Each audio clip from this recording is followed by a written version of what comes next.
Welcome, everyone. Thank you to everyone for being here today in person and online. My name is Caterina Gonzalez Seligman, and I am interim director of an Instituto Institute for Latino, Caribbean, and Latin American Studies here at UConn, and associate professor of Spanish. Before introducing my colleague who will introduce our guest speaker, I would like to talk to you about this endowed speaker series. And before I do that, I need to read an emergency announcement. So this is the announcement. Welcome to the Konover Auditorium at the Dodd Center for Human Rights. Please note that in case of an emergency or fire, there are 2 exits to the auditorium. One is the main entrance located at the rear of the auditorium. The front emergency exit is located off the stage to your right behind the podium. Please note the nearest exit to your seat. We would like to remind you that there is no smoking allowed throughout the building and to turn off or silence your cell phone during the program. Restrooms are located down the hallway to the parking lot on the left-hand side. Thank you for your attention. So, today's endowed lecture is given in honor of Dr. Robert G. Mead, Jr., whose career was marked by his dedication to improved Latin American and U.S. cultural understanding. Robert Mead, Jr. was born in 1913 in Cleveland, Ohio, but 8 months later, his father, an engineer, relocated to Mexico. It was there that Mead spent most of his first 20 years, living in Tampico and later in Mexico City. He attended the University at California at Berkeley and then UCLA, where he received his master's in Spanish literature in 1942. He completed his PhD in 1949 at the University of Michigan, and shortly thereafter, Mead accepted a full-time position at the University of Connecticut as a professor of Spanish in the then Department of Modern and Classical Languages. While engaged in teaching at the University of Connecticut, Dr. Mead was among the founders of a number of leading Latin American studies journals and language organizations and participated in the founding of Latin American and Caribbean studies. Less than 20 years into his professional career, Professor Mead was singled out as one of the 20 most influential Hispanists in the United States in recognition of his service as a consultant to the government, foundations, publishers, universities, and national organizations. He retired in 1984, but maintained a high level of scholarly activity until his death in 1995. So we have the annual Robert G. Mead Jr. Endowed Lecture Fund to thank for this event today. And I'd also like to thank the Department of History and the AFRICANA Studies Institute for co-sponsoring our event. Now I would like to very briefly introduce my colleague Melina Papademos, who will then introduce our guest speaker, Ada Ferrer. Dr. Papademos is professor of history and Africana Studies, is also the director of the Africana Studies Institute, and author of the award-winning book, Black Political Activism and the Cuban Republic. Thank you, Dr. Papademos.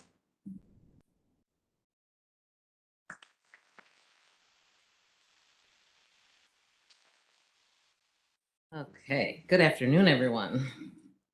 I'm honored that Caterina Gonzalez Seligman has asked me to introduce this year's Mead speaker. For one, doing so conjures memories of grad school, a time of discovery and formation where I was fortunate to complete my doctoral work with our guest, Dr. Ada Ferrer. One of the world's leading historians of Cuba, Ada Ferrer writes highly accessible narratives about the people and places, movements and moments, documents and data of Cuba's past. A scholar and her storyteller par excellence, again and again she pens bright, layered, and deeply insightful stories. Ferrer newly animates source materials, a dog-eared photograph, a death certificate, the mention in 19th century family papers of how, in the 1850s, a US vice president-elect, a Southerner and frequenter of Cuba's restorative climate, took his oath of office on Cuban, not US soil. These artifacts she brings to life as if by 3D printer, her prose listening carefully to return us, her readers, to the how, when, and why these actions once took place. Ferrer has authored several books, including Insurgent Cuba, an award-winning re-envisioning of race in the Caribbean and Latin America that tells about Cubans' 19th century independence movement against Spanish colonial rule. Insurgent Cuba reconstructs their 1868 to 1898 struggle to oust Spain and the contending political rhetorics they forged during 3 decades of ceasefires and firefight. Turns out, Ferrer argues, that racelessness, a lofty concept of society unfettered by racial divisions and differentials, was central to Cuban anti-colonialism.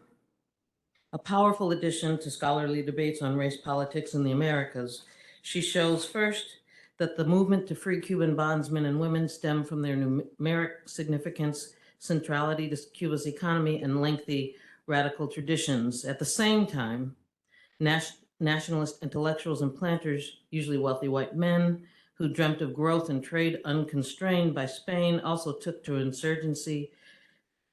Bringing her story home, Ferrer shows that independence and abolitionist aspirations conjoined proved so successful that by 1898, this mixed insurgent band brought a centuries-old colonial apparatus to its knees.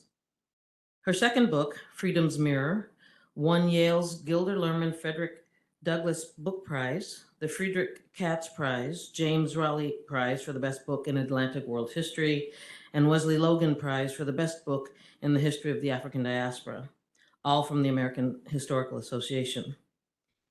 It also won the Haiti Illumination Prize from the Haitian Studies Association for the best book in Haitian Studies.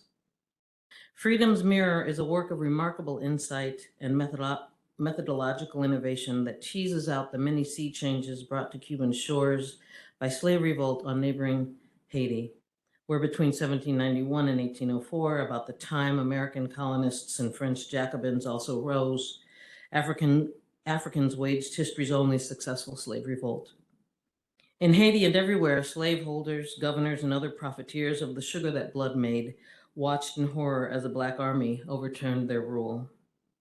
Ferrer uses such evidence as rumor and radical imagination, eager news, and the rising waves of fear and hope oscillating to and fro between Haitian and Cuban literals to argue that in this global age of revolution, some 500,000 enslaved Africans had, in one fell swoop, proved Black freedom possible and reset the reigning narrative about both African inferiority and the inexorability of slavery.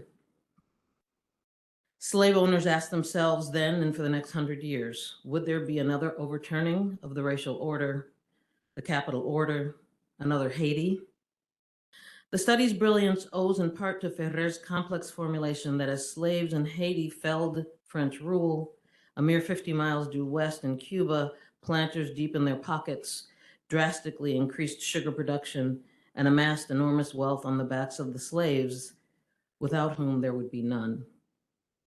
Her most recent work, Cuba, An American History, won the 2022 Pulitzer Prize in History and the prestigious Los Angeles Times Book Prize in History. It recovers the ties that bind people, culture, and political economy across and despite national borders. It untangles the tightly woven, sinewy connections of societies artificially and inaccurately disaggregated. As ambitious in scope as its passages are open and fluid, what's told between its covers is both a repudiation of American exceptionalism and a set of shining discoveries. Ferrer reminds us that grappling with the human condition with honesty avails us of a nuanced, clearer past and nurtures our movement toward a humane, equitable future. Ultimately, her scholarship shows what it means to behold our lives in mirrors, to research and write or contemplate them with integrity, to be active in the ways we walk unique yet collective paths, to claim the best and discard the worst of history's repetition. We are so very excited to have her with us. Please join me in giving a very warm, resounding welcome to Dr. Ada Ferrer.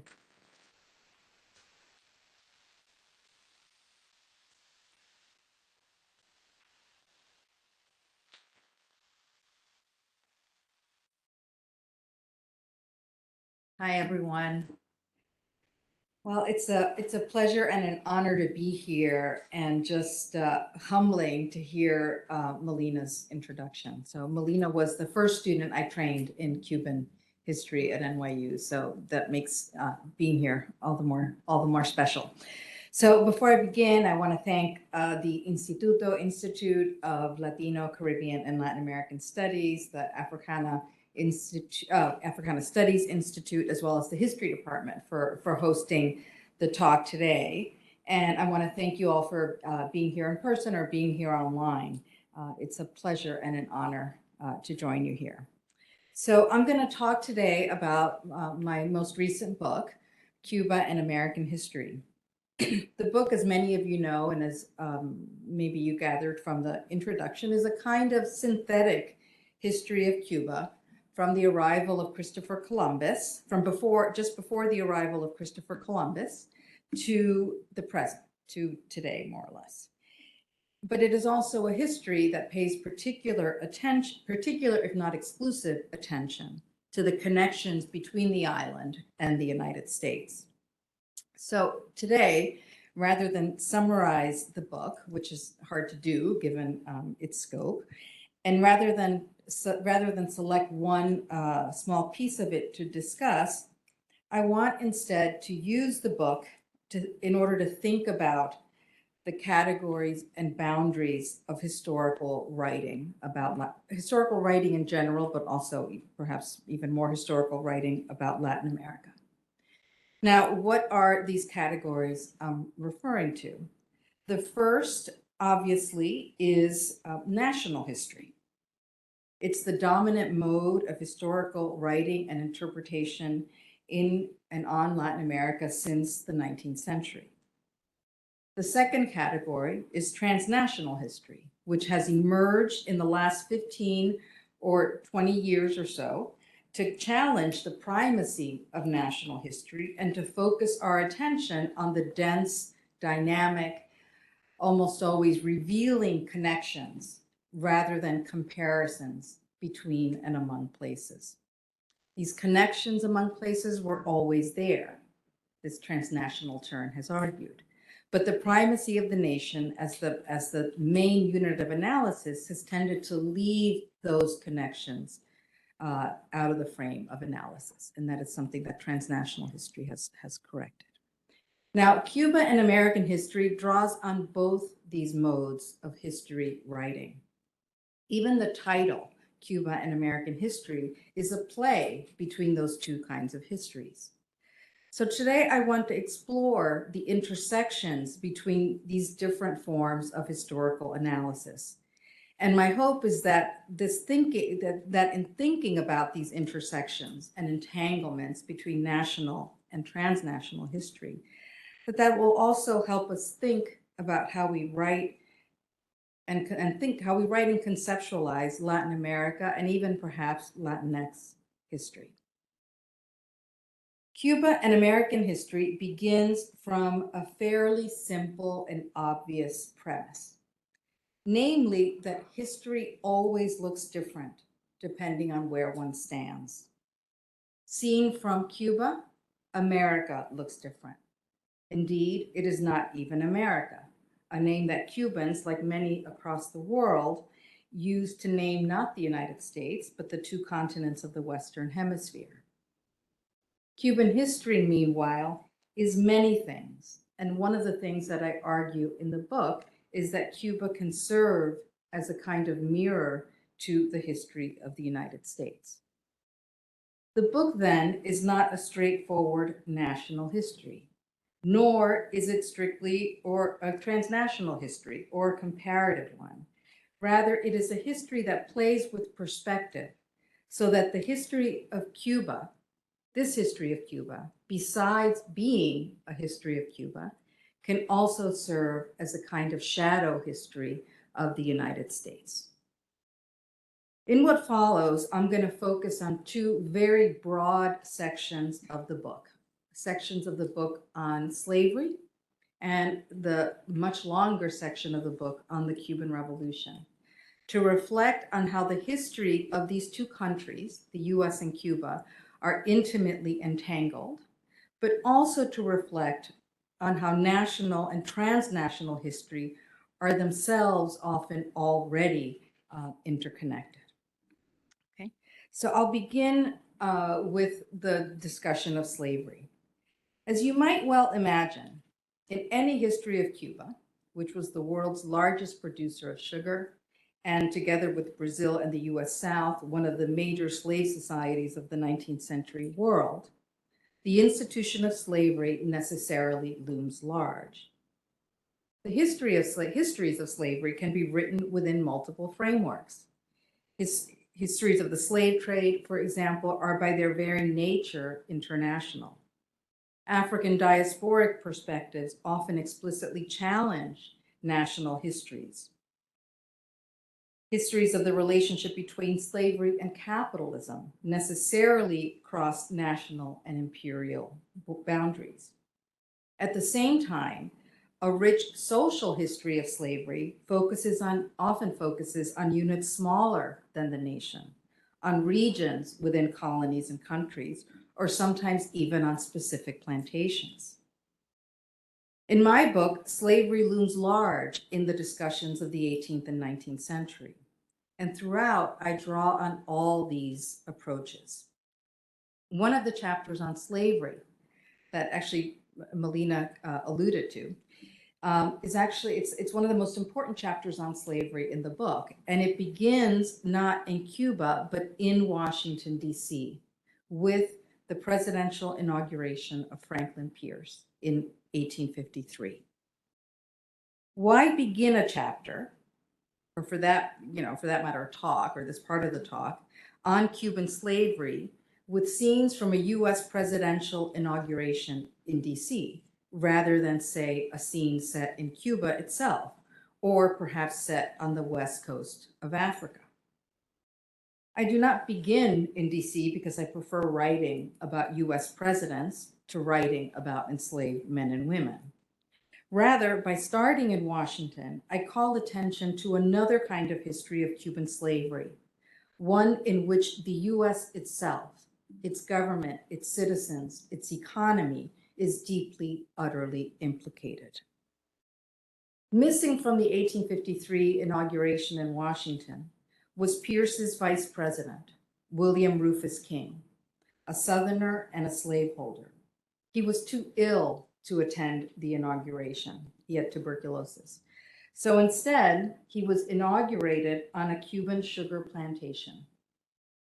So I want to say that again, just because the first time I read it, I felt like I had to go back and reread it because it couldn't possibly be true. What I am saying was that in 1853, the newly elected vice president of the United States took his oath of office as vice president of the United States in Cuba. The story of the inauguration of an American vice president on the island is unexpected, yet totally fitting. And it is fitting in more ways than one. First, King had won on a ticket committed to making Cuba American. In the victory speech, in the victory march, and in the victory march the day after the election, supporters had carried banners announcing Pierce and Cuba. And in his inauguration speech, Pierce had promised an aggressive stance on foreign acquisitions and territorial expansion, referring, of course, to Cuba. So having the vice president take his oath of office on a Cuban sugar plantation in Matanzas marked Cuba as imminent American territory. The spectacle of an Alabama slaveholder taking office as vice president of the US in the heart of Cuban sugar country was fitting in another way as well. It laid bare a fundamental truth, namely that King's home in DC and in Alabama and King's improvised sanitarium in Matanzas were part of a system that linked American wealth and power to Cuban sugar and Cuban slavery. That had been true since at least the 1820s. By the time of King's Cuban inauguration, that system had fully matured. From the 1820s to the 1850s, there were deep convergences between Cuban slavery and the US. One important and well-studied one were links between Cuban slavery one important and well-studied arena where links between Cuban slavery and U.S. slavery become apparent is one that has to do with the issue of filibusterism. Filibusterism, as many of you may know, refers, of course, to the phenomenon of ostensibly private expeditions launched from U.S. soil to liberate Cuba from Spain, proclaim a transitory independence, and then seek immediate annexation by the U.S. The purpose of filibustering was twofold. First, to protect Cuban slavery, both from internal revolution from below and from British abolitionists. And second, to expand the power of U.S. slavery, given that Cuba would be annexed to the U.S., not as one, but as multiple slave states. As the classic work of scholars such as Eric Williams and Jose Luciano Franco reminds us, the institution of slavery always has a political history. Filibusterism and annexationism are a crucial part of that political history, both for Cuban and U.S. slavery. They are a crucial reminder, too, that the history of slavery in both Cuba and the U.S. overlaps with the history of U.S. expansionism and U.S. empire. Another obvious way to approach the question of links between U.S. and Cuban slavery is, of course, to focus on economic history. Gradually, since American independence, and more decisively after Spain's 1817 concession of free trade to Cuba, the economies of the U.S. and Cuba were becoming intricately enmeshed. By the eve of the Monroe Doctrine in 1823, the U.S. was Cuba's principal trading partner, far outpacing even Spain. For the U.S., meanwhile, Cuba consistently ranked as one of the country's top 3 trading partners. The deepening of these trade ties was premised above all on the expansion of sugar and slavery in Cuba.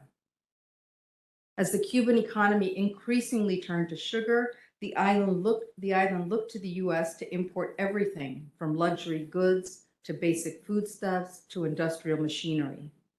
Meanwhile, sugar refiners in New York purchased raw brown sugar from Cuba, processed it into refined white sugar, and then sold it at a significant profit in the domestic and export market.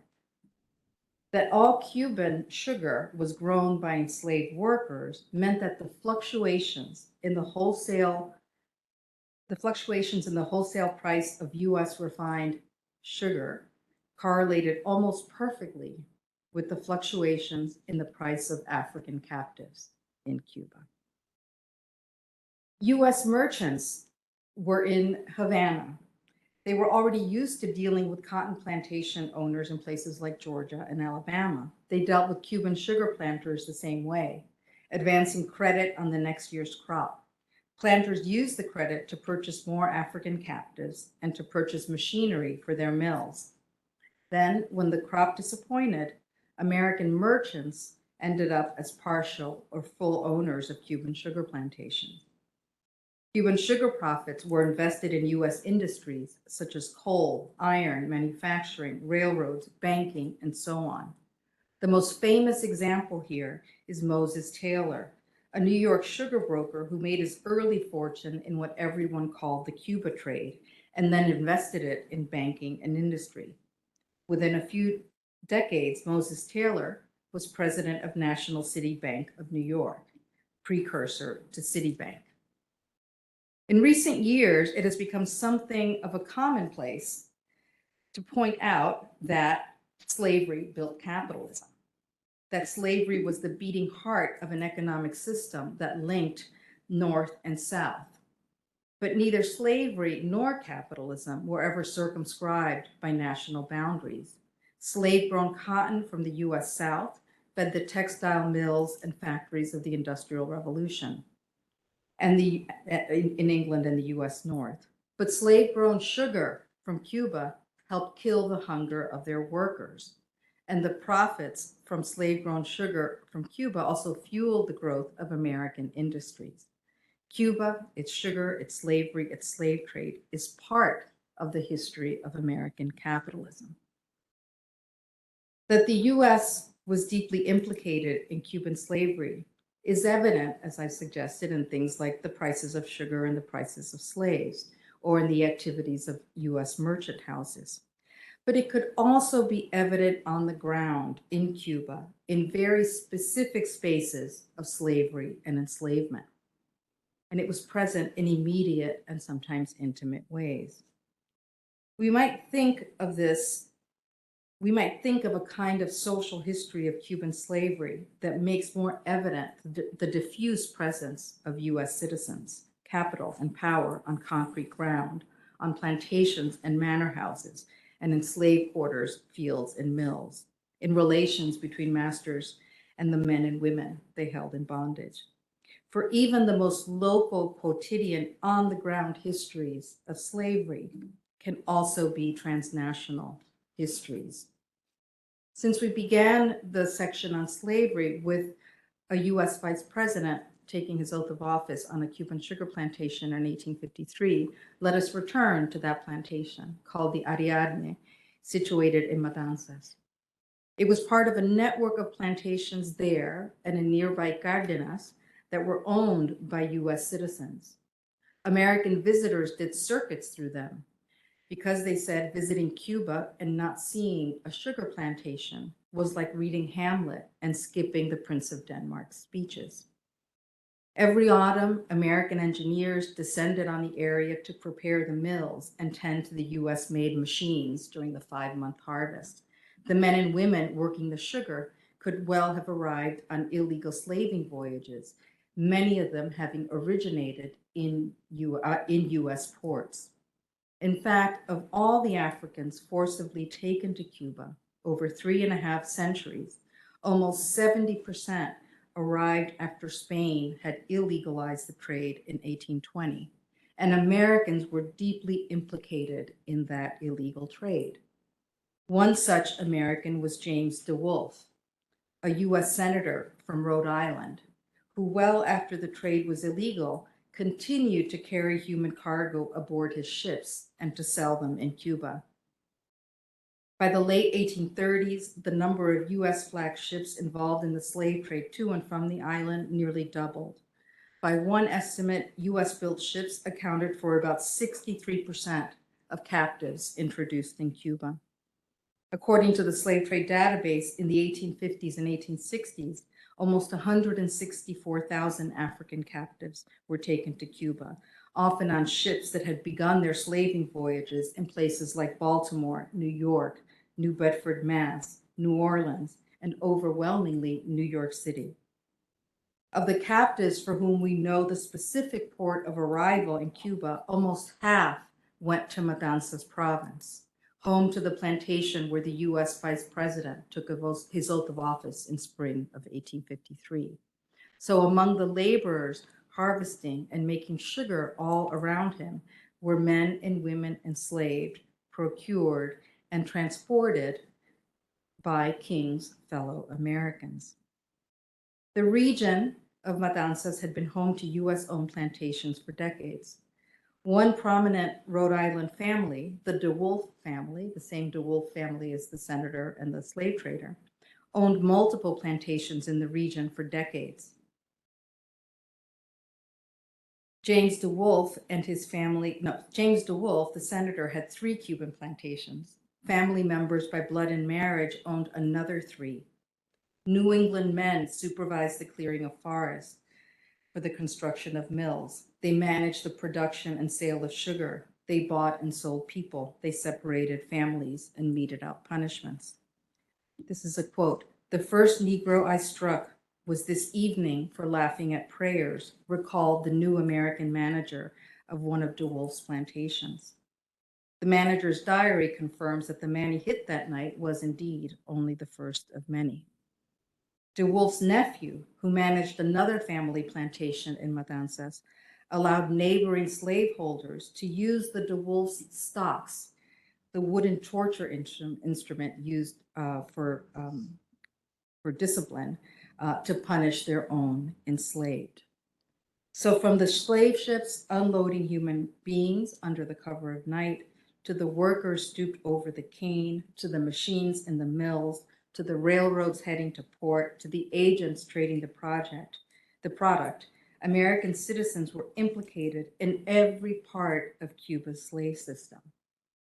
If we can trace the profits of Cuban sugar in American industry and finance, the account books from plantations, including from one of the DeWolf plantations, also demonstrate that the profits from slave-grown Cuban sugar could appear sometimes in very unexpected places. For example, the DeWolf plantation sent a modest monthly stipend back home to Bristol, Rhode Island, to a pretty church called St. Michael's Episcopal Church, which still exists today in Bristol, the hometown of the DeWolf family. By looking at slavery and moving back and forth between multiple frames and multiple scales, local, national, transnational, it is possible to tell an entangled history in which the US is present in Cuba and Cuba is also present in the United States. Now I want to turn to a very different part of the book, which is actually, it's about a third of the book, maybe a little more, which is the part of the book on the Cuban Revolution. And as with the history of slavery, there are multiple frames from which to approach the revolution. There is an extensive historiography dating back almost as far as the revolution itself that puts the event, the revolution, in a global Cold War framework, as well as in the context of as well as in a more bilateral framework that focuses particular attention to the conflict between Cuba and the United States. But in the last 10 years, there has developed a vibrant new scholarship on the Cuban Revolution that has focused our attention on the Cuban Revolution from within, to quote the title of one recent book, that has focused our attention on everyday histories of revolution and everyday lives of ordinary people after 1959. So we have new cultural histories of childhood, of family, of dance and sport, of race and gender, of migration, of people's relationship to the new revolutionary state. I think this is the most exciting work currently being done on the Cuban Revolution. But I also think that it is not necessary to abandon the work on US-Cuban relations. It is not always necessary to distinguish the revolution from within and the revolution from without, the domestic from the broader transnational context in which it unfolded. Whether Cubans liked it at the time, however we as historians might feel about it, Cubans made and lived the revolution in a volatile Cold War context in which the actions of the US often forced themselves into Cubans' field of vision. Similarly, to understand the international aspects of the revolution does not require that we turn our attention away from Cubans on the ground, living the revolution day to day. American policy had to contend with the question of Cuban people, of their relationship to the state, their relationship to the US, or even to the possibility of migration. To illustrate the necessity that I think there is to engage in this multi-scalar approach, I want to briefly talk about two moments that figure in any transnational history of the Cuban Revolution. One has to do with the confrontation between Cuba and the United States, specifically at the Bay of Pigs, which is one of the key inflection points of that relationship in the Cold War, and also with a very different topic, which is the history of immigration and exile after 1959. Okay, we'll begin this section with the Bay of Pigs. Studies and analyses of that event began immediately after it happened. The CIA's Inspector General reviewed hundreds of documents and interviewed over 125 participants to understand and affix blame for the US's failure at the Bay of Pigs. A Yale political psychologist invented the term groupthink to explain the particular kind of failure represented by the Bay of Pigs invasion.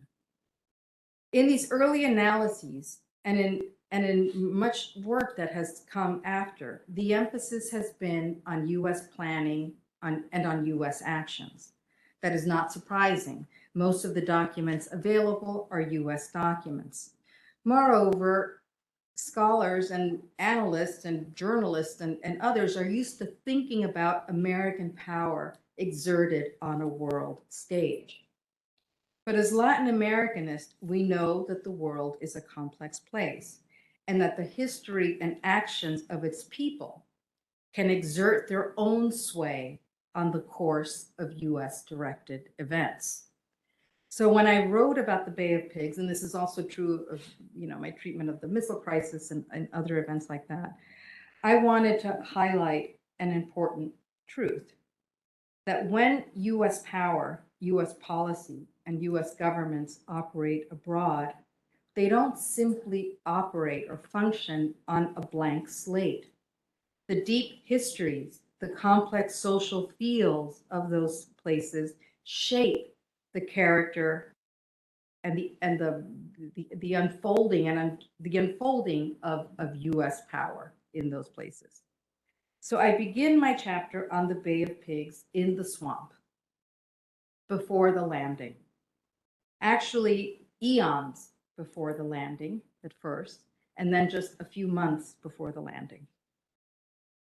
Located about 85 miles and worlds away from Havana, the vast Zapata Peninsula, which is where the Bay of Pigs swamp is, houses living species that are as old as the brontosaurs and the pterodactyls.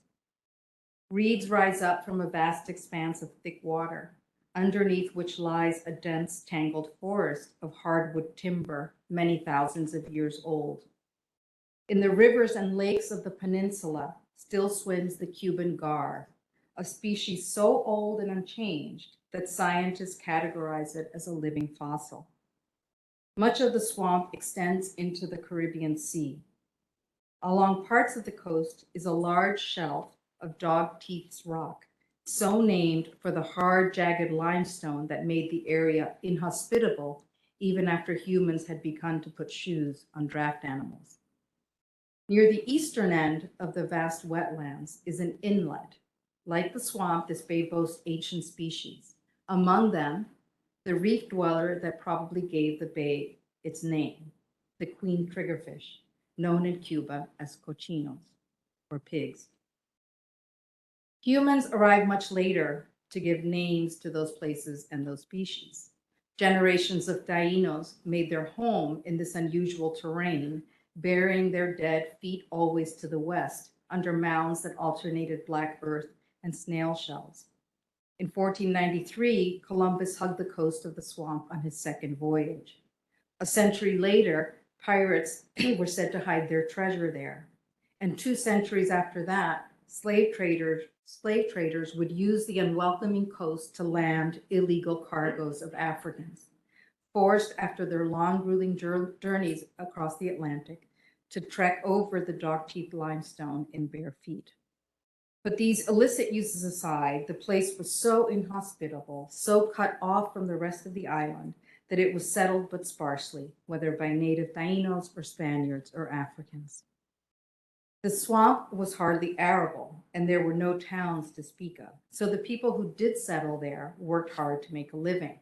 They harvested the swamp, using rudimentary tools and the weight of their own bodies to loosen the thick, gnarled roots from under a foot or more of water. They excavated small patches of earth, built fires in them, and burned the wood to make charcoal. That was their occupation, and that was the region's main industry. There was one route in and out of the swamp, a narrow gauge railroad track, often covered with water and unusable. It left the people who lived in the swamp cut off from the rest of the island for weeks at a time. So that's eons before the Bay of Pigs happens. It was here in this swamp that Fidel Castro arrived by helicopter on December 24th, 1959, to celebrate his first Christmas in power. He arrived with soda, beer, and a pig and a half, and invited himself and his 13 companions to Christmas Eve dinner at the home of a resident charcoal worker. I remember, recalled the charcoal worker later, Fidel said to me, "You are all going to see how buses from Havana are going to come here." I thought he was nuts, the man said. Yet by the following Christmas, a newly built highway into the swamp was facilitating the transformation of the whole area. There was a new and fully staffed general hospital, an aqueduct, an electric plant, and a telegraph. A new shopping center had clothing and craft stores, a pharmacy, a butcher, a barber shop, and a post office. And on the beautiful beach called Giron, surrounded by the poorest, most unusual countryside on the island, the new government was building a seaside resort. 153 fully furnished 1- and 2-bedroom cabins in a complex that boasted a swimming pool, cabaret, cafeteria, game room, and more.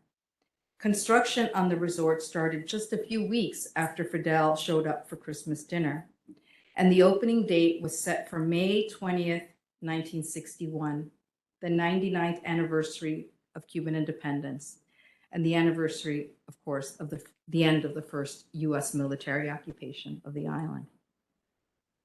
Almost exactly 1 month before the scheduled opening of the resort, some 1,400 men, all but 2 of them Cuban, waited offshore from that coast, completely unaware of all this activity. They were there on orders of the U.S. to invade Cuba.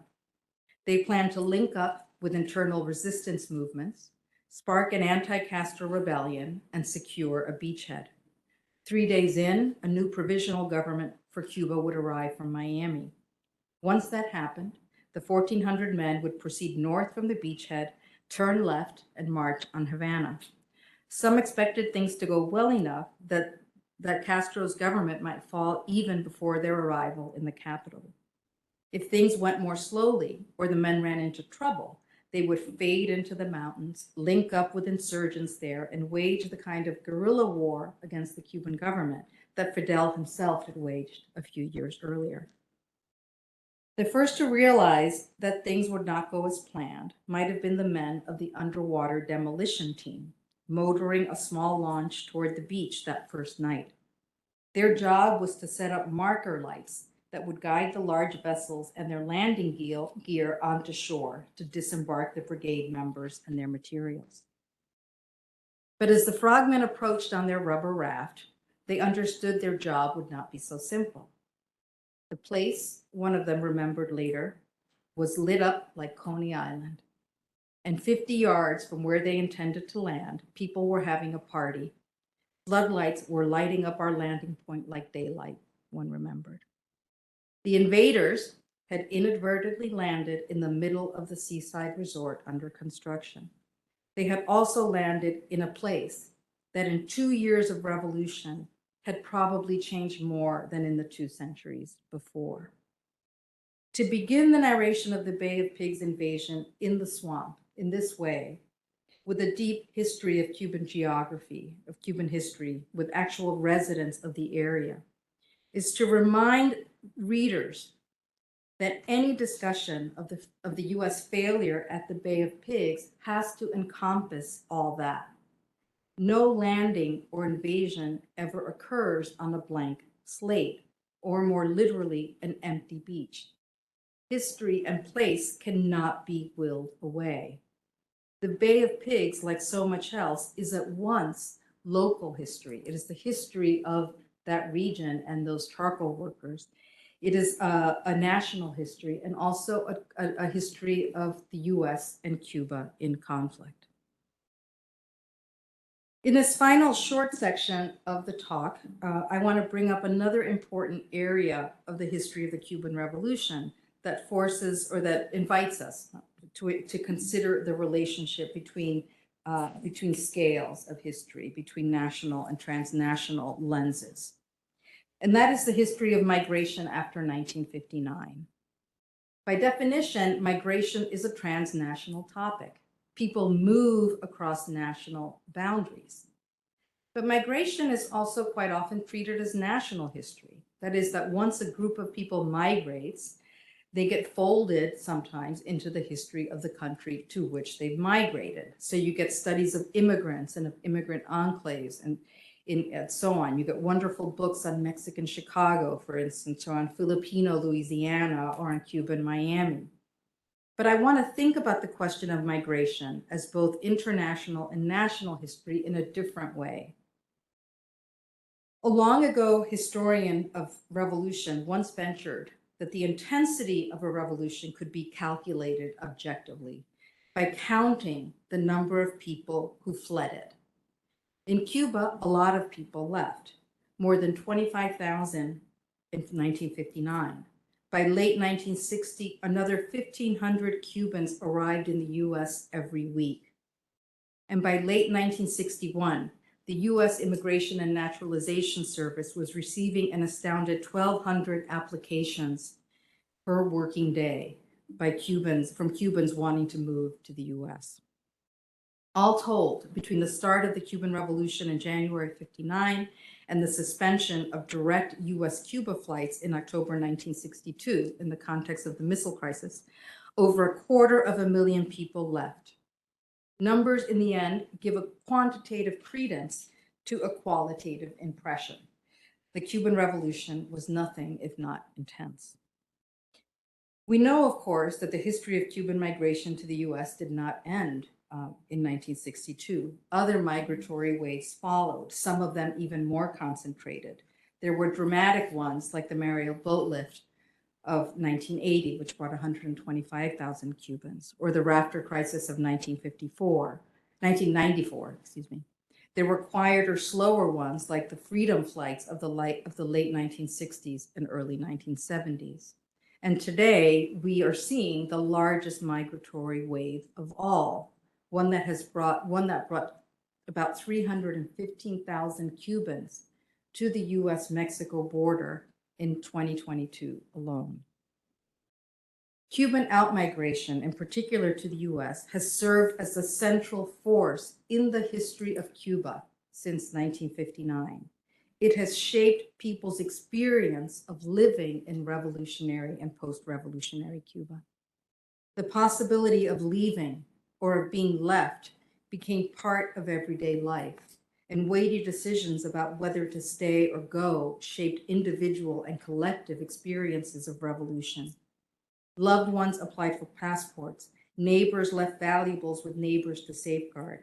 People tired of all the goodbyes. In March 1962, one Havana resident complained that he could do things only in snatches of time, as he was continually interrupted by the visits of people leaving. Here, even the cat is leaving, he wrote.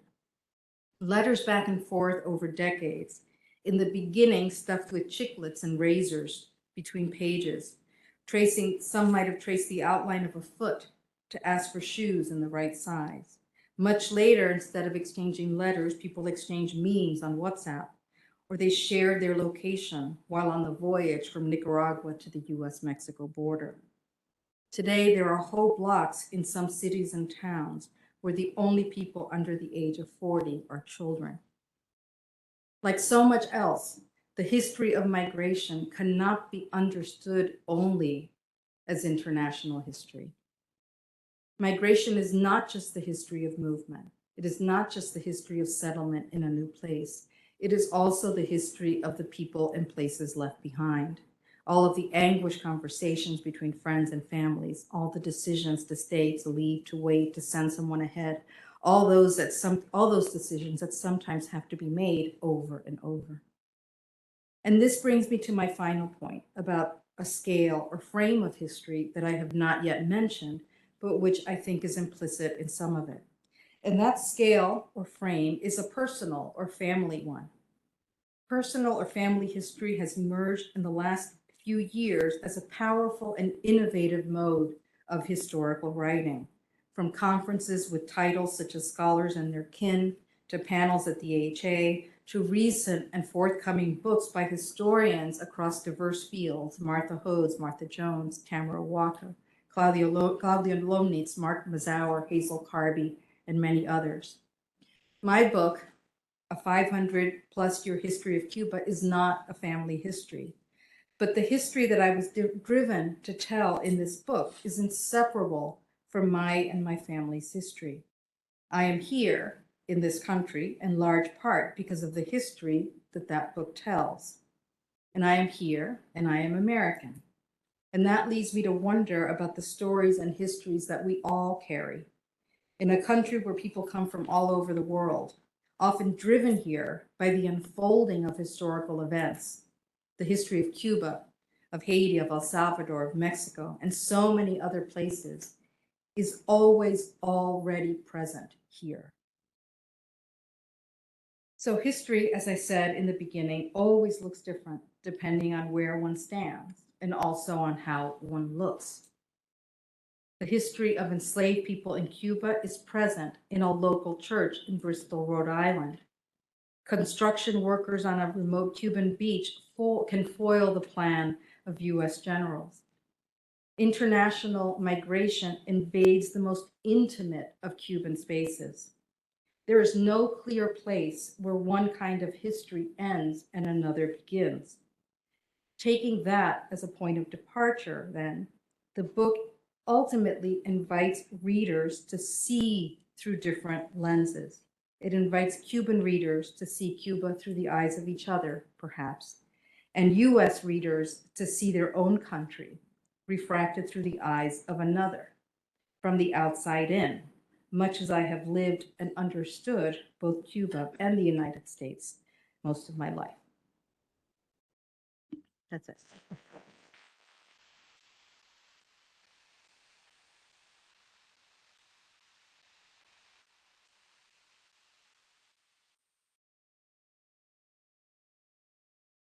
I could take my own questions or comments. Okay.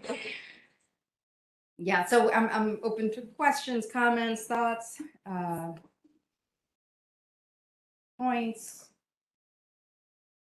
Mark, I can see you gearing. I'm not to put you on the spot. Oh, I see a hand back there, maybe. Reading your book, I think that the Cuban embargo that the U.S. has kept for so many years is really an act of revenge for everything else they lost, or we're not able to continue stealing. Do you feel that the embargo will ever end? Well, when American policymakers first put in the embargo, they imagined, their whole point was to like create enough hardship that the Cuban government would fall, right? And when they put it in place, I don't think there's any way they would have ever imagined that here we would be over 60 years later, the embargo would still be in place, and the state that was created in 1959 still, I mean, it's changed, but it still essentially exists. But even when it was put in place, there were people, there were people in the State Department and Congress, others who said it's not gonna, it's too blunt a tool. It will just cause it will give the Cuban government a ready excuse for any problems that it has, which is exactly how the Cuban government has used it. So everything gets blamed on the U.S. and on the U.S. embargo. Side point: has anyone seen Juan of the Dead, the movie about the Cuban zombies? Anyway, there's a very funny part where there's a zombie invasion of Havana, and on government radio they announced that it's all the work of it's the work of dissidents at the employ of the U.S. government. So again, like it among other things the U.S. has done is given the Cuban government kind of a ready scapegoat for all its problems. So it hasn't worked. I don't see it ending anytime soon. It was on the Democratic Party platform to end it when Obama ran, and then when Hillary Clinton won.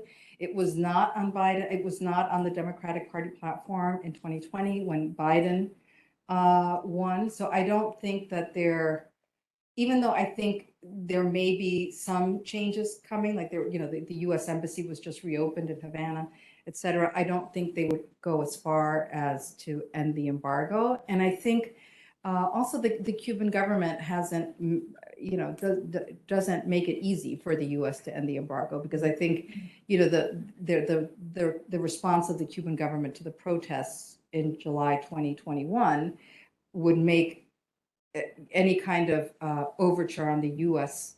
side too easy to categorize as rewarding bad behavior. So I don't see it ending anytime soon. Thank you. Sure. Thank you for your talk. I was wondering if we could. Yeah. There's certain kinds of books.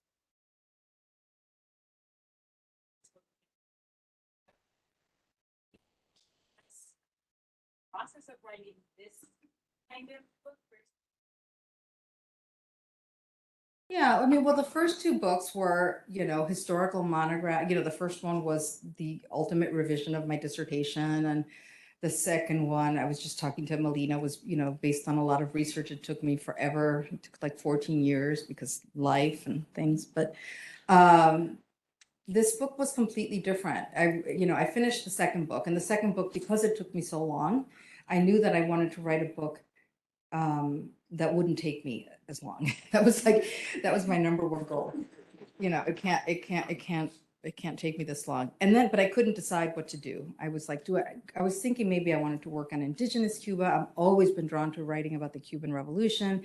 My two earlier books, one was on the late 19th century, one was on the early 19th century. I thought maybe I'll go back to the middle 19th century, and that would be like this trilogy. So I had all these ideas and I couldn't decide. And I went to archives and would find things. And then I just decided, and then Obama and Raul Castro announced that there was this opening. So then it was like two processes converging at once. It was like, I couldn't decide what to work on. And part of me thought, maybe I'll do all of Cuba.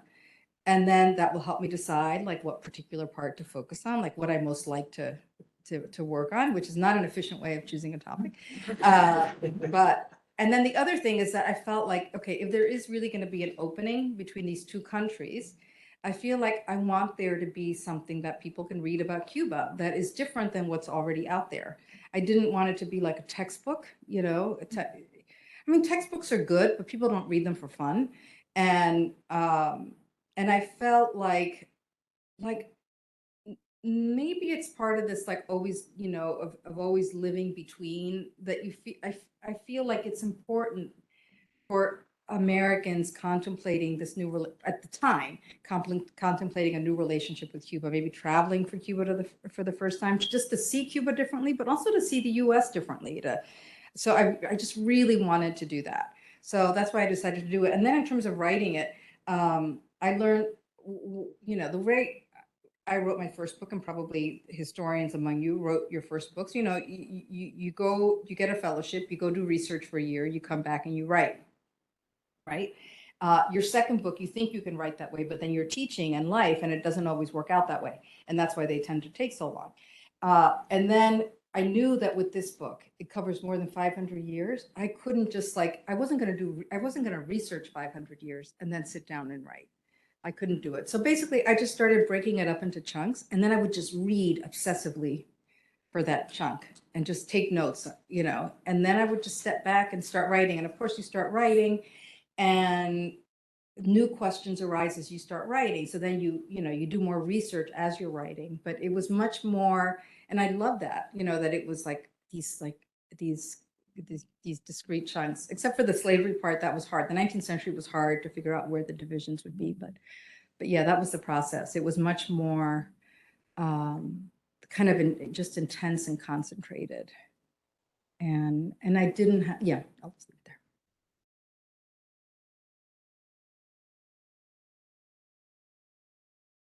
Yeah.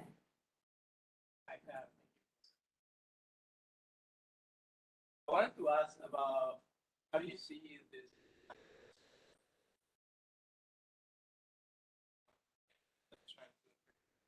people immigration to the United States instead of legal immigration to the United States? How do you see it fit in this long history? U.S., Cuba, migration.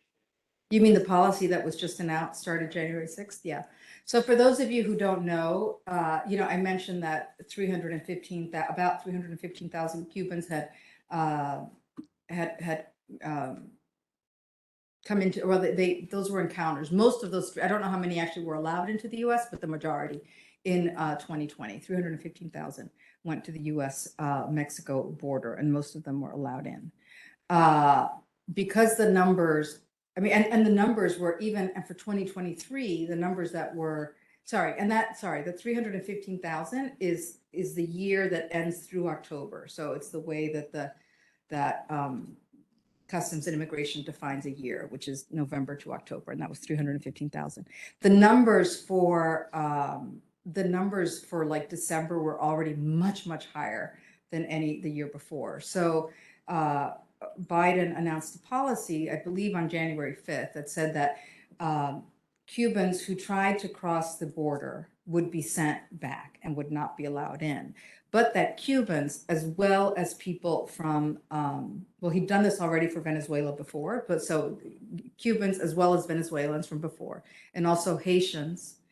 I'm missing someone. What?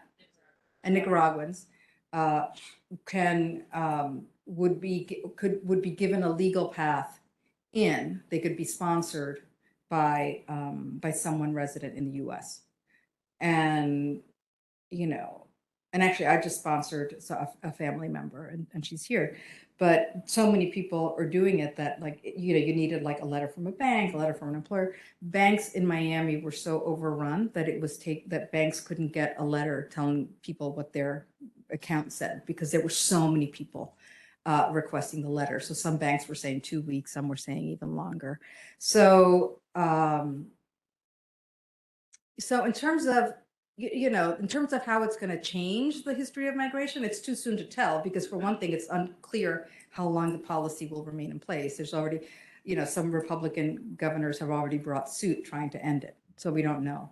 But I do think that it does, like the illegal immigration that was happening before, this legal migration just gives a sense of how dire the situation is. And like, we know how many people are making it to the US-Mexico border, right? How many more people would try if they could, right? I mean, and that number, we just don't know. So it's just one more thing that makes it hard to think about the Cuban present.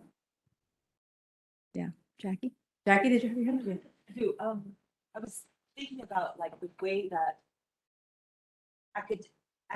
academic knowledge goes along with the relationship between this mirroring that you're describing and the shadow relationships. Because I was thinking about Susan Eckstein's book that I haven't read yet, but she was actually a professor of mine many years ago, on the Cuban privilege, and that it became such a contentious topic. And it was kind of surprising to me to see the Bidens. I mean, if I'd been watching, I would have known this, but to see have in the past have a U.S. administration put together Cuba and Haiti in a similar category. Is that something that I just didn't? Because what she often in Susan Eckstein's work, you know, she's contrasting the treatment, right, of Cuban nations.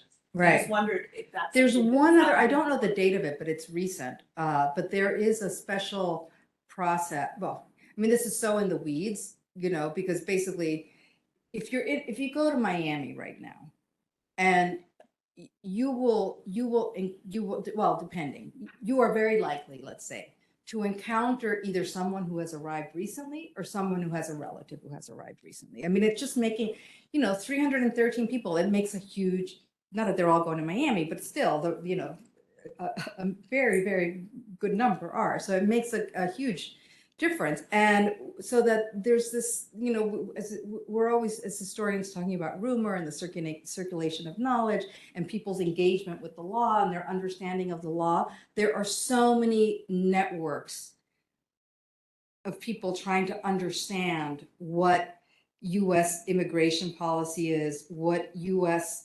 assistance is available for new immigrants. And it's, let me tell you, it's not easy to find out, because there's a lot of conflicting information. But the idea behind this new policy is that the Cubans who were sponsored, right, and who were allowed in under the new policy would not be public charges, right? So basically, it's the person who's bringing them who's responsible, right?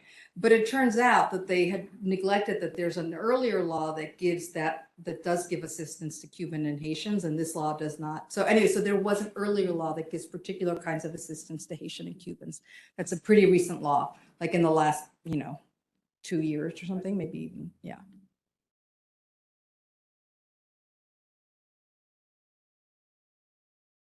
Yeah. Hi, my name is Ruth. I actually have a question about your framework and how you understand. Yeah. So I've been reading and writing, and I've come to understand obviously history of outside of borders and outside the geographic. Yeah. But then when you frame A history of what? a history of being and those who are left behind. Yeah. So I guess my question is, pushes transnationalism out of its bounds and kind of has a bit of a new framework to really describe and give full history of where they are and where they went. Yeah. I guess, I feel like sometimes people think that for a work to be transnational, it has to move across borders, right? And I guess what I want to call attention to is that sometimes you can focus on a very particular place, and there's all this, people are moving through those places. So even a local history, depending on what you're open to seeing, can also be a transnational history, right? If you're studying, like these sugar regions in Cuba, you could write a local history, but it's also a history about the history of, the movement of technology, the movement of people, the movement of capital, right? All those things are already embedded in this very local setting. So I guess what I want to do is so that's thinking about like slavery, thinking about migration. We tend to think about it as the history of migration is the history of people moving. But when migration becomes so common, right? When it becomes such a major force, it also affects the place where people are leaving from, right? What's the experience of revolution for some people? It's knowing people who left. If you think about Lupe Perez has these really interesting statistics on migration in the early revolution, and I don't have them at the tip of my fingertips, but it's something like 80% of dentists left, 90% of agronomists, 75% of doctors, the whole faculty of the University of Havana Medical School, things like that, right? They leave, and studying their departure is a history of migration and a movement across borders. But that history then affects what remains, right? What remains is deeply affected by the practice of migration. So I guess what I want to do is it's not that I want to question them. I just want to challenge the idea that they're always divided or discrete. Does that make sense? Yeah. Yeah.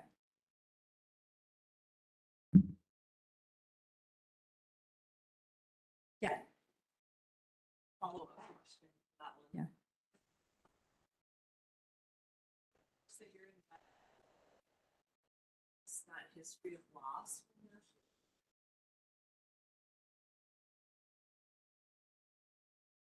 In terms of migration? Yes, the kind of the national history of that loss. Yeah. I mean, my sense is that it's work that's being done, that's starting to be done more. I mean, if you think about something going back to like Jesse Hoffman-Garsko's book on Santo Domingo in New York City, right? The idea is that, and I think for a long time, the way, this is a generalization and it's not true of everyone, but I would say like when I was in graduate school, people used to think of Latin American history as one thing and of Latino history as something completely different. Latino history being the history of people of Latin American origin living in the US. And I feel like lately some more work on the border, on connections between cities is challenging that, right? Because, you know, people who live in New York, depending on the country, still could vote in elections back home, right? Remittances are a major part of the economy of so many places. So it's not, you know, I forgot what was I was reading was linking the history of migration and remittances and infrastructure building back home. I can't remember where about that. Right. There's this really interesting work that is linking those. So I do think that, you know, that I think more and more people will pay attention to that. Yeah, I can't think of anything, but it's probably out there that works more on kind of the affective experience of being left, of saying, you know, the people talk. I mean, I heard that from so many people in Cuba from the 90s on, you know, and of that feeling of being left, of tiring, of saying goodbyes, you know. Yeah. It's all over literature. Yeah, right, exactly. Or like the, you know, the poet Maria Reina, right, who, you know, had a salon for poets, and at one point, you know, La Azotea de Reina, and at one, and they, whenever someone left, they would put a picture up, and at one point there were more pictures up than there were people in the room, right? And this was a while ago, so yeah.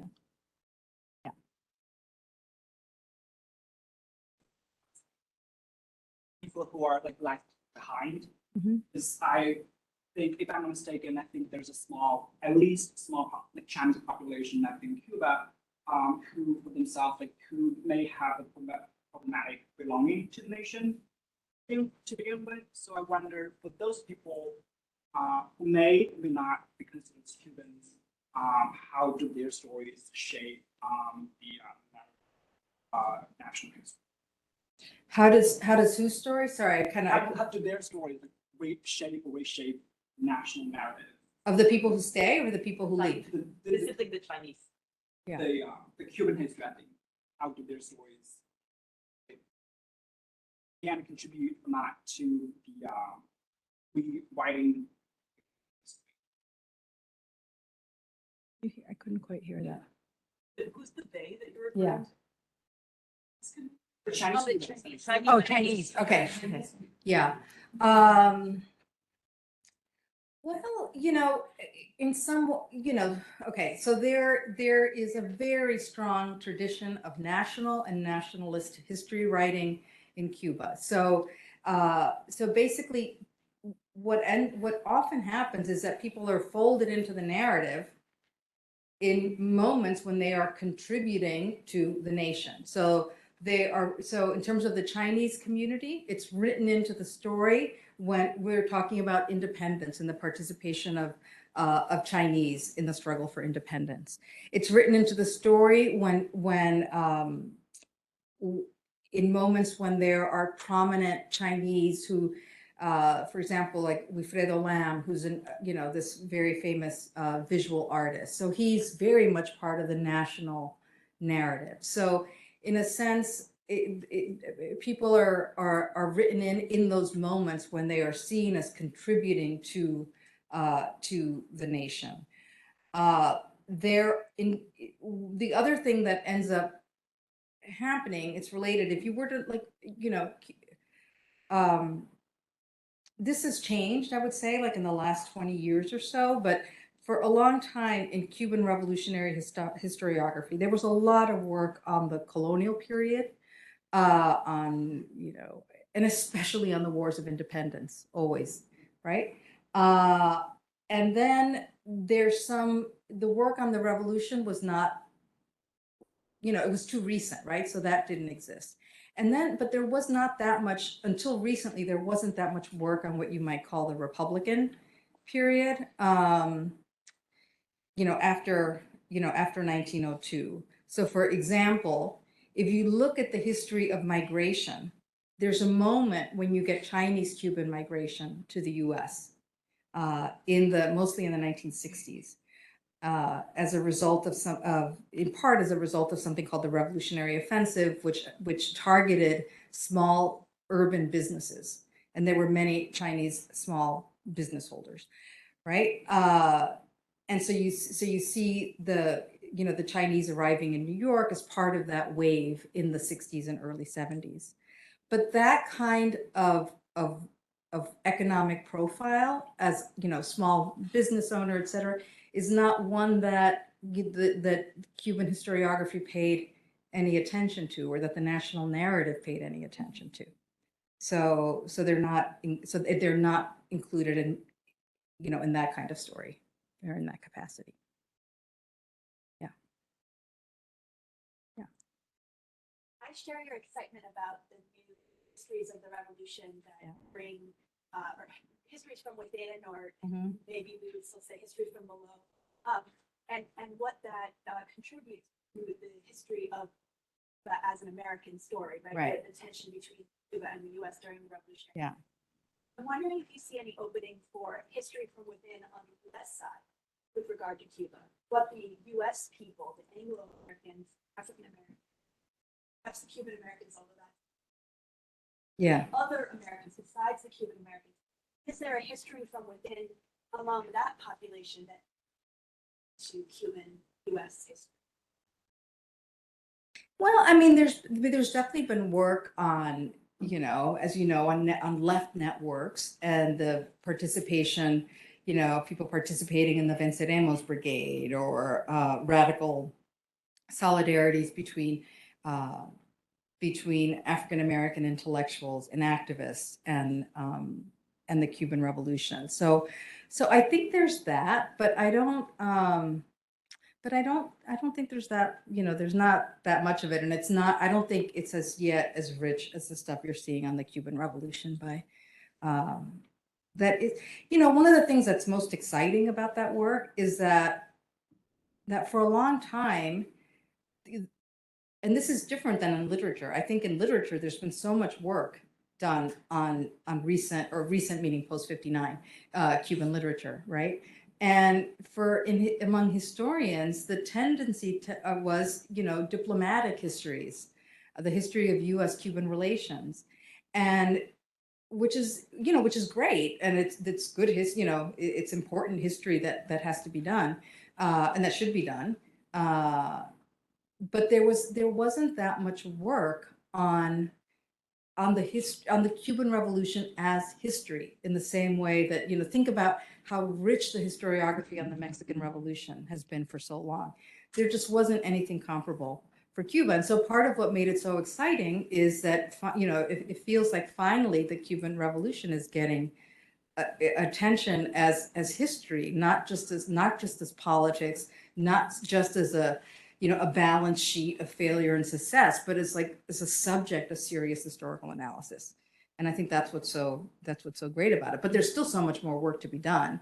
And I do think that as it's being done, I don't think that the division between within and without is always as useful as, you know, as one might assume at first. That